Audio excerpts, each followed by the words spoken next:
Izulethu MAfrika, Izulethu Bopoqo, from Cape to Cairo, Morocco to Madagascar, no settler can claim an inch of our land. Welcome to the Azanian podcast right here on TikTok. We're also available MAfrika on YouTube. MAfrika, today we give a well-deserved tribute and we give honor to one of our greatest sons. MAfrika Mfanasekhaya Linda Gqobose paved a way like no other. He dedicated his life to the liberation of our people, putting his life at risk, ensuring that he did everything that he could in fighting the brutal apartheid regime. Born and raised in King Williamstown, eQonce, KwaMdingi, he attended both lower and high school in KwaMdingi in King Williamstown. He would move on to a technical school, and in 1935, when he joined Lovedale College, that's where he was introduced to politics. He joined the Pan-Africanist Congress of Azania in 1960, being one of its founding members. But before that, he was a member of the ANC Youth League, even participating in the Defiance campaign in 1952. Bopoqo. He became active, as I've said, from 1935 when he joined Lovedale College. With no other viable prospects for a career, he joined the SA military service, where he served in Italy, Egypt, Libya, and in Tanzania. He would obtain a bachelor's degree and qualify as a social worker. Which is part of service, isn't it? Being a social worker, working with communities and working with our people. With MAfrika, John Nyati Pokela, they established Poqo. Poqo, as MAfrika know, is the Azanian Liberation Army, or rather the Azanian People's Liberation Army, APLA, MAfrika. In 1962, in exile in Lesotho, he became the PAC Treasurer General. The Presidential Council of the PAC tasked him and Templeton Tantala, a military, let me just put it this way, they tasked them to be part of and operate and be at the forefront of the military attack against the regime. Well, they had no other choice. Force had to be used because the apartheid regime was using force on a daily basis on Azanians.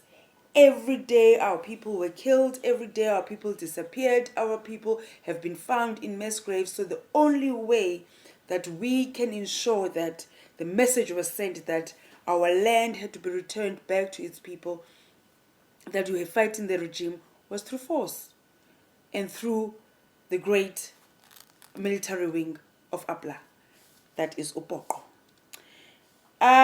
They participated in many activities, of course, and in the Eastern Cape, it would become what would be known as the Eastern Cape attacks.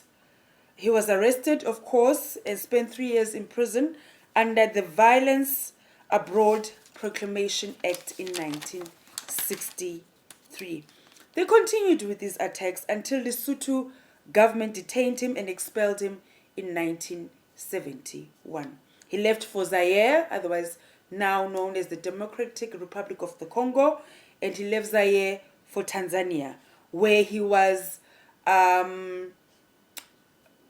positioned as Treasurer General and a member of the PAC High Command. In 1983, the PAC elected him as head of economic affairs.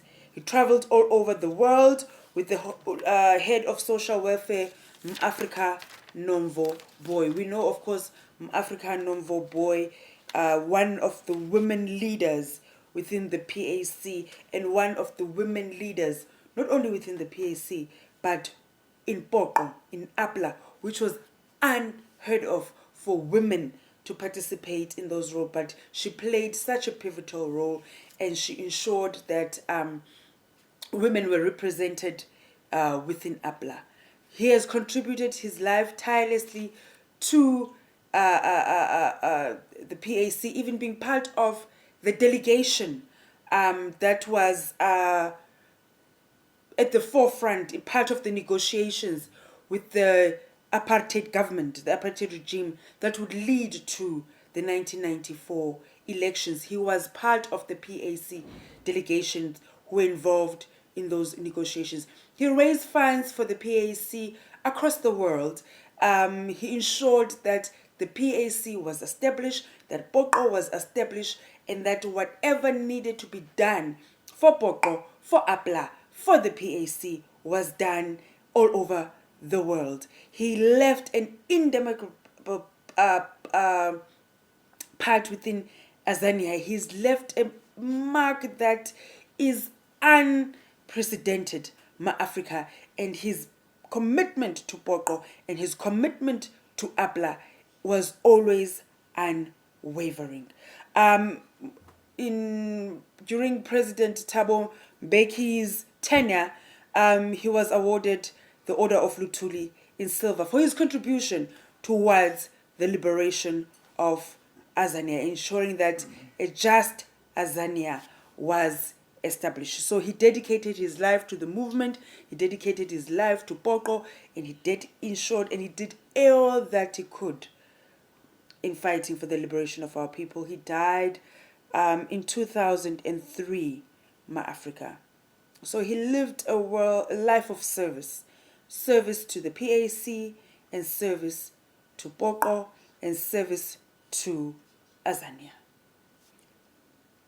Izolo lethu, MAfrika.